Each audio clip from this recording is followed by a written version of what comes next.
जय हिंद, जय भीम, सत श्री अकाल, आदाब। मेरा नाम है शादाब और आप देख रहे हैं मेरे साथ स्वराज टाइम्स। शिक्षा श्रेणी का वो दूध है जो पिएगा वो दहाड़ेगा।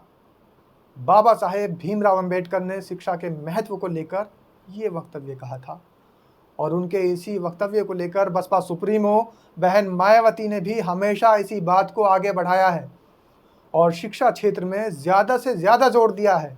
बसपा सुप्रीमो बहन मायावती ने भी हमेशा बोला है कि गरीब और वंचित समाज को यदि प्रगति करनी है तो इसका एकमात्र जरिया शिक्षा ही हो सकता है। शिक्षा पर जोर देते हुए बसपा प्रमुख बहन मायावती के इन विचारों से पता चलता है कि वे गतिशील व प्रगतिशील समाज के लिए शिक्षा को कितना अहम मानती हैं। बहन मायावती हमेशा से गरीबों, मजलूमों, वंचित, दलित, शोषित समाज के लिए शिक्षा को लेकर चिंतित रहती हैं।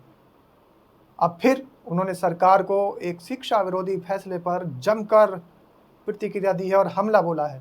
आप अंदाज़ा लगा सकते हैं बसपा सुप्रीमो बहन मायावती के इस हमले को लेकर, शिक्षा को लेकर उन्होंने जो प्रतिक्रिया दी है, इससे ही अंदाज़ा लग सकता है कि आखिर बसपा सुप्रीमो बहन मायावती के दिल में वंचित समाज, दलित समाज, शोषित समाज, गरीब, मजलूमों के लिए शिक्षा को लेकर कितनी चिंता रहती है।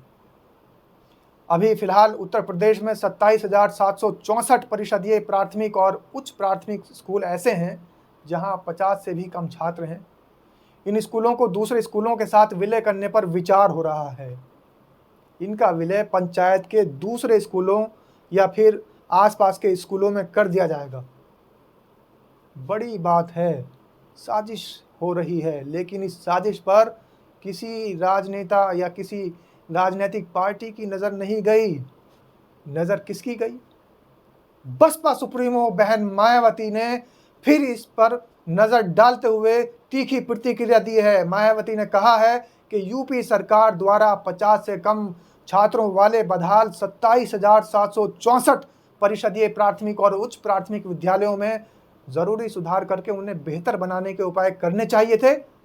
उसके बजाय उनको बंद करके उनका दूसरे स्कूलों में विलय करने का फैसला बिल्कुल उचित नहीं है। इस तरीके की प्रतिक्रिया बसपा सुप्रीमो बहन मायावती ने दी है। उन्होंने कहा है कि ऐसे में गरीब बच्चे आखिर कहाँ और कैसे पढ़ेंगे? गरीब के बच्चे शिक्षा लेने कहाँ जाएंगे?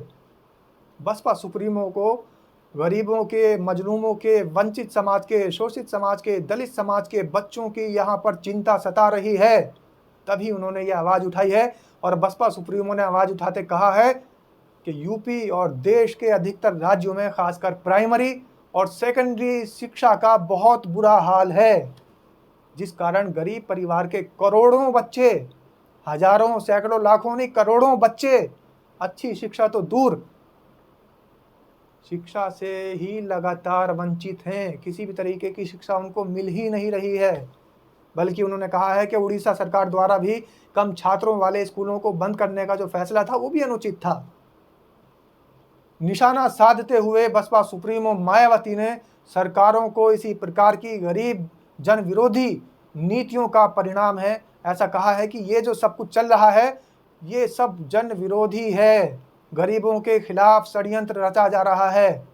प्राइवेट स्कूलों में अपने बच्चों को पढ़ाने को जो गरीब मजबूर हो रहे हैं, जैसा कि सर्वे से भी साफ तौर से स्पष्ट हुआ है, लेकिन सरकार द्वारा शिक्षा पर समुचित धन और ध्यान न देकर इसमें ज़रूरी सुधार न करने के बजाय इनको उल्टा बंद करा जा रहा है। बंद करके ही इसका समाधान किया जा रहा है, बल्कि समाधान के और रास्ते हैं। बसपा सुप्रीमो बहन मायावती बता रही है कि इसका समाधान बंद करना नहीं है, बल्कि इनमें सुधार करना चाहिए था।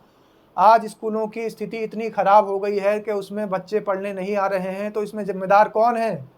आज अगर स्कूलों के अंदर 50 से कम बच्चे एडमिशन ले रहे हैं, प्रवेश ले पा रहे हैं, तो जिम्मेदार कौन है?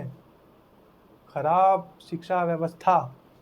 आपकी शिक्षा व्यवस्था इतनी चरमरा गई है कि वहाँ पर गरीब भी अपने बच्चों को पढ़ाने के लिए नहीं भेजना चाहता है। बसपा सुप्रीमो बहन मायावती ने जोरदार तमाचा दिया है ऐसे शिक्षा, जो ये नीति चल रही है, ऐसी शिक्षा नीति पर, और सीधे तौर पर कहा है कि ऐसी शैक्षिक नीति को सुधार करने के बजाय आप बंद कर रहे हैं। शर्म आनी चाहिए। आपको बताऊं कि अगले शैक्षणिक सत्र यानी 2025-26 के सत्र में इन स्कूलों का विलय करने के लिए निर्देश दिए गए हैं। इसके लिए सभी जिलों के बेसिक शिक्षा अधिकारियों के निर्देश जो देने होते हैं, वो शासनादेश वो सभी जो बेसिक शिक्षा अधिकारी हैं उनको जारी कर दिए गए हैं।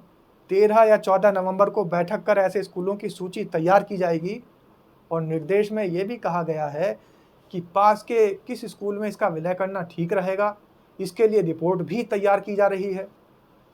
छात्रों को उन स्कूलों में जाने के लिए कितनी दूरी तय करनी होगी, इसके लिए भी कई मुद्दों को ध्यान में रखते हुए एक विस्तृत रिपोर्ट तैयार की जा रही है। लेकिन बड़ा सवाल ये है, जो बसपा सुप्रीमो बहन मायावती ने दलित समाज के लिए, शोषित समाज के लिए, मजलूम के लिए, गरीब बच्चों के लिए, उनको शिक्षा दिलाने के लिए जो आवाज़ उठाई है, बड़ा सवाल ये है कि इतनी विस्तृत रिपोर्ट तैयार की जा रही है, इतने सारे लोग, इतना पूरा महकमा इसमें लगा हुआ है। अगर यही महकमा, यही शासन, यही सरकार, यही हुकूमत इस शिक्षा व्यवस्था को सही करने में लग जाती तो शायद दलित, शोषित, गरीब, मजलूम परिवार के बच्चे इन स्कूलों में शिक्षा लेने के लिए जाते और इन स्कूलों में भेजने के लिए उनके जो परिजन हैं, उनके जो गार्जियन हैं, उनके गार्जियन भी खुश होते कि हमारे बच्चे जो है अब स्कूल में शिक्षा लेने जा रहे हैं। लेकिन आज की तारीख में, आज के समय में इन स्कूलों में 50 से कम छात्र सिर्फ इसलिए दिखाई दे रहे हैं, कहीं ना कहीं ये भी हमारे प्रदेश की, हमारे देश की शिक्षा व्यवस्था पर एक सवालिया निशान खड़ा कर रहा है। नमस्कार।